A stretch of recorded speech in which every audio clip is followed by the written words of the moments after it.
Hi everyone, you're welcome to JCL Tutorials. This is a platform where I bring to you very interesting discussions on various topics on social studies. And this platform also, I take my time to share with you different learning methods that can make you achieve academic excellence.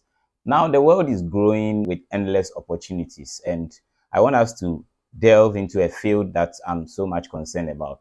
Some of my viewers have actually put in the comment sections about something that I have to treat on entrepreneurship.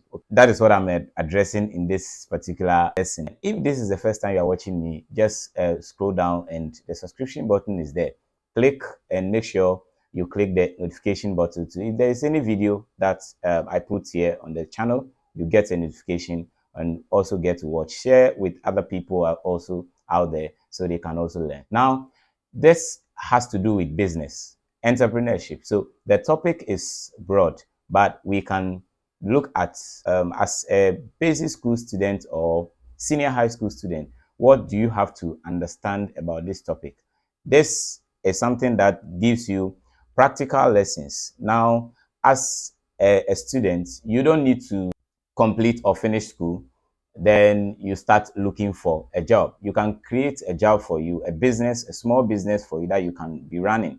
But which form would that business take? So this topic introduces you to forms of businesses, and also we look at the types of businesses that we have. So just follow me close to get your pen and then pencil, your jotters, and let's look at entrepreneurship. All right, so now we'll first of all begin with the definition of terms. You know, there are terms or terminologies that you need to break down when it comes to topics like this. Now, let's look at the word itself. It's simple to understand. We'll take it from the root word enterprise, okay? Enterprise, and then we'll pick entrepreneur. So we'll break that down. Now, when you take entrepreneurship, simply, you can say that it's a process or act of combining all the factors of production. I know in some of your lessons, you have been taught the basic factors of production, where you will not leave out land, you will not leave out capital, you will not leave out labor. So these are needed. The capital in business is what you use to start a business, or the money needed to start a business. When you talk about labor, the people you employ or the workforce that you need to carry out the production of goods and services. Then when you talk about land, land is seen by most economists as the most important factor of production. If you have land, you can then know that there is a location where you can place your enterprise or your business. So the enterprise is a business, okay? That's, you put a name on it depending on your choice or whatever.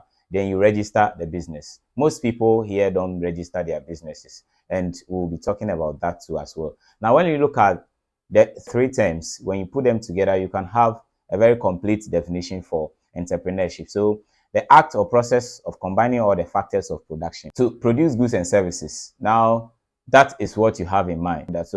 This mobile phone is a product. So if I stand in a class and I teach, I'm rendering a service. So a teacher is rendering a service. Now, so goods and services. Goods are tangible. Services are intangible. Okay. So we put in those two words in the definition. So the act, process of combining all the factors of production, land, capital, labor, to produce goods and services by taking a risk. Every business person takes a risk because you will not be enjoying the profits all the time. Sometimes there can be losses, and you know how to balance your books in order to keep the business going. So you take a risk, then you have an aim to make a profit. So that is entrepreneurship. When you come to enterprise is the business unit, and then definitely you have a name for the enterprise when you register it. So it's a business unit that is controlled or set up by either the state or the private individual, okay, with the aim of producing goods and services. That's an enterprise. When you take entrepreneur, so from that definition of entrepreneurship, you can easily get the meaning of an entrepreneur. So if the entrepreneurship is a process or the act of combining all the factors of production, then when you come to entrepreneur, you can easily say the entrepreneur is a person, okay, the individual who combines all the factors of production, land, capital, labor, to produce goods and services with the aim of making profit. Okay, definitely the person is a risk taker. So you take a risk, and then you ensure that you put your things together to achieve. And then you have qualities as a business person and an entrepreneur. you need to get ideas, different ideas, marketing or advertisements. You are putting in different kinds of packages. It has to do with a product, and then you make sure that your product sells and you get a lot of customers. So all these customers are put together because they are the ones purchasing or patronizing your goods. We say in the business sense that they are consumers. So the consumers are the ones at the end that the goods are delivered to them, the products are delivered to them or sold to them, and they are the ones buying. So consuming a product does not have to do with only the edible things, the things that we eat, not just food items. Okay, so if I buy a shirt, if I buy a mobile phone, I'm consuming that product as well. So you can put that in a very perfect sense. Let's look at the types of business. So the types, I've decided to make the types two. So you put the types as two, then the forms, you can have many. So the types, we can have businesses that belong to the state. We call them state-owned enterprises. They are set up, they are managed, they are controlled by the state. And then you can also have private-owned enterprises, okay? And they are managed, they are set up, they are controlled by private individuals. So when you have these two, you know the types. Then in which form will they take? If it's a private enterprise, will it be owned by one person? Then we get to the forms. So if it is owned by only one person, then it becomes sole proprietorship. You get it? If it is owned by two people, that minimum and a maximum of 20 people, then you are talking about partnership. Then when you have 5 people setting up that business as a minimum number, and then you have a maximum of 50, then it has entered or crossed to joint stock company or limited liability company. We'll break all these things down in the lesson. Okay, so let's start or begin with sole proprietorship. Sole proprietorship. All right. So one. So when you have this business set up, it means that you are just one individual or person putting all the ideas together, trying to look for capital, and then making sure that you are able to sell your product to your consumers or your customers, and then you are making profits. So who is a sole proprietor? Sole proprietor is a person or the individual who establishes the business alone or sets up a business alone and manages it as well, because it has to everything, all the responsibilities will be taken by that one person or that individual. And everybody would like to start business as an individual, or maybe one person and then add other people, but the business belongs to him or her. So that is a sole proprietor. So sole proprietorship is a business unit owned, set up, established, controlled, or managed by only one person. Don't forget the expression only one person, in case you are presenting this in an exams or you want to score the perfect mark. But that is not enough, especially in the exams where they ask explain sole proprietorship and the mark is 4. You need to go further and state that it is the commonest business in Africa. Of course, we have that. When you look at our mentality, you look at our culture, everybody wants to start something at on a small scale, okay? Then they keep adding more product, and then the business grows to become a large scale business or on a large scale. So when you have a sole proprietor like the taxi driver or the porridge seller in my area, the woman who sells beans or rice and beans in my area, that's a food vendor. So this person puts all the ideas together, gets a capital, and starts the business. He can get a capital, or she can get a capital from maybe family members, because you need to start small and then it grows to become a big business. You can get loans. Most of the time, loans they are hard.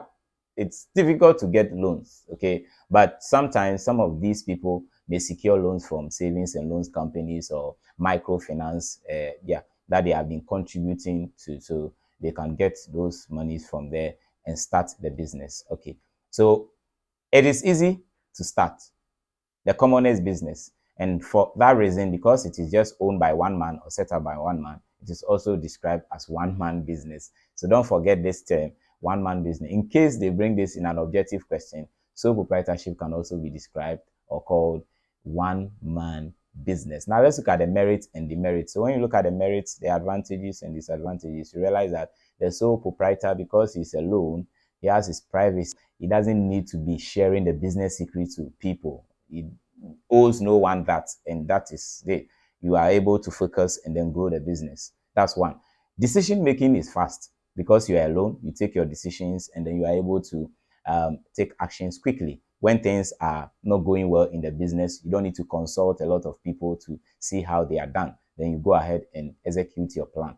When it comes to profits, all the profits will definitely go to you. You decide to share with people, your family, your close friends, or whatever, but you have control over all the profits and you know how to manage it. If you decide to save it or squander it, that is left to you as a business person. But you know, business-minded people, they know that they value savings. Okay. All right. So now that is that. When you come to something that has to do with the setup, the procedures are not too strict or formal. The orange seller in my area does not need legal procedures or something and then just follow all those processes, filling forms and no. So they can just start in a very small community.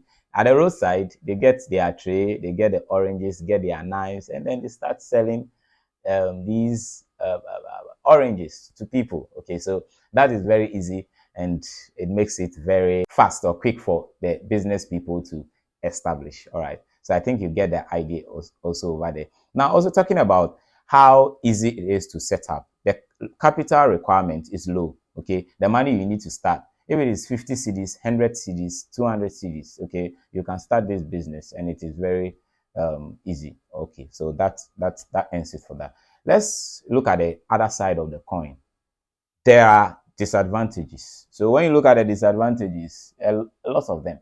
So since you are enjoying the profit alone, when there is a loss, definitely you have to face that loss alone. A business goes bankrupt, your liability or responsibility of taking all the fault or all the burden, you have to bear all of them. And that is why we say that the liability there is unlimited. Okay, it's unlimited. So that is one of the disadvantages that they face, okay, or experience. So unlimited liability.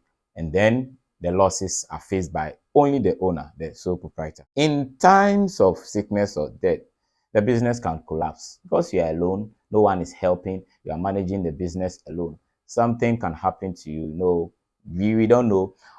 Unforeseen incidents. Okay, so some of these things can bring the business down. In your absence, another person can set up the same company or the same business, and by the time you are back, your customers have been taken from you. So that is it. It is not sustainable. Okay, especially when it is strictly managed by one person, only one person. That's in times of sickness or in times of death. Okay. Now we can also look at the case where decision making is borne by only you, the sole proprietor, or the one who sets up the business. What is going to happen?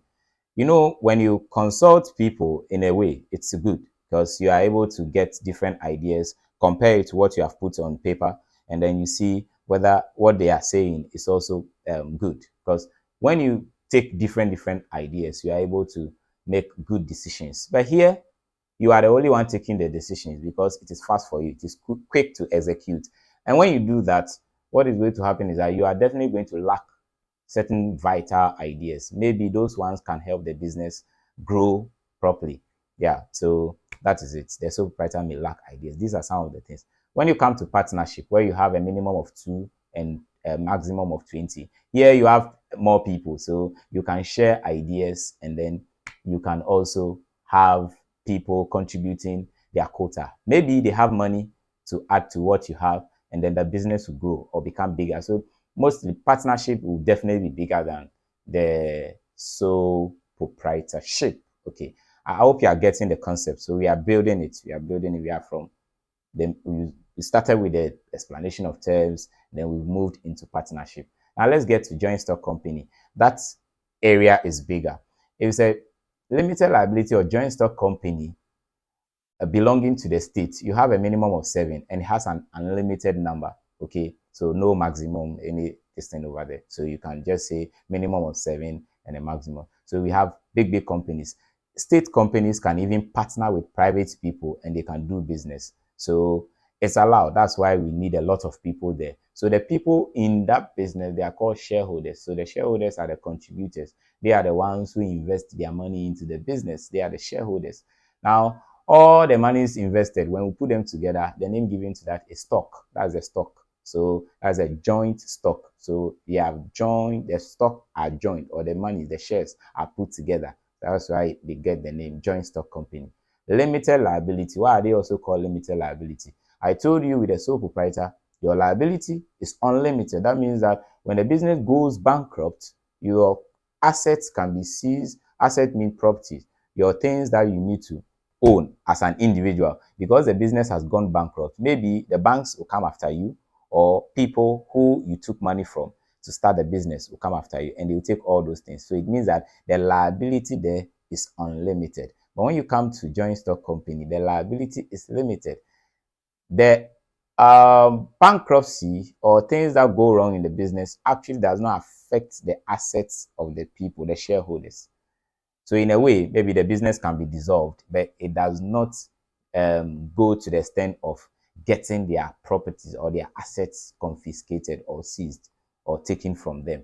So that's a form of security in that area. So they are called limited liability company. So I think that business is good, but how many people have the strength to grow to that level? That is it. So normally joint stock companies are large scale.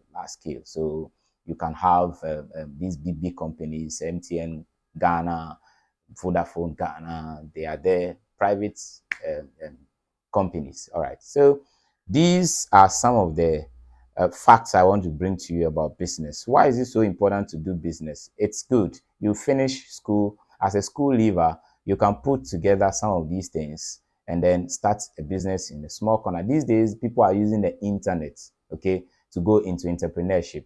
They are creating content on the internet. They are selling products.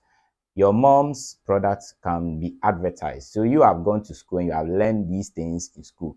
You have to put them into practice. Okay, so I advise that when you are able to get the opportunity, make sure you create those platforms on the social media platform. Your mom sells maybe cosmetics like pomade and other things, spray, detergent, and all those things.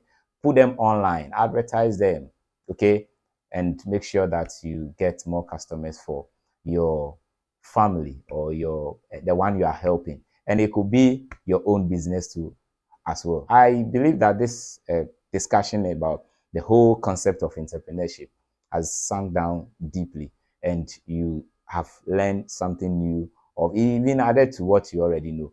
I'll come with another lesson. I'll talk about the state companies, why the state should own companies. That's a very key area that we need to look at. So I'll come your way with that lesson. Don't forget to subscribe and make sure you share this video. Thanks for watching GCL tutorials. Bye. Take care.